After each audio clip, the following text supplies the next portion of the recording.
महाराष्ट्र में विधानसभा चुनाव पर पूरे देश की नजर बनी हुई है। महाविकास अघाड़ी और महायुति के घटक दल के नेता अपने अपने अलायंस की सरकार बनाने का दावा कर रहे हैं। इसी बीच इलेक्टोरल एज का प्री पोल सर्वे सामने आया है, जिसमें एनडीए की जबरदस्त फायदा होता हुआ यानी जीत मिलती हुई नजर आ रही है।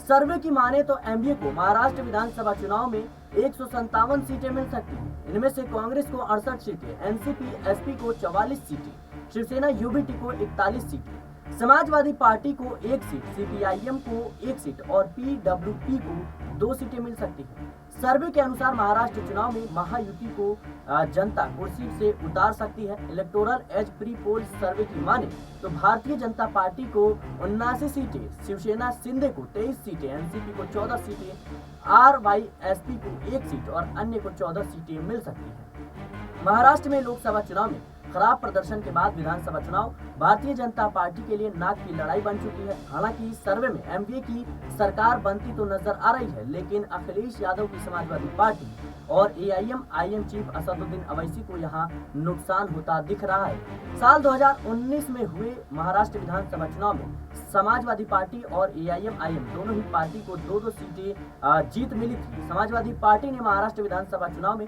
9 उम्मीदवारों का नामांकन कराकर एनडीए की टेंशन बढ़ा दी है। ऐसा इसलिए क्योंकि उन्होंने जहां जहां उम्मीदवार उतारे हैं उनमें से ज्यादातर सीटों पर मुस्लिम वोटर्स का प्रभाव है। समाजवादी पार्टी ने जिन 9 उम्मीदवारों को चुनावी मैदान में उतारा है उनमें से 7 मुस्लिम हैं।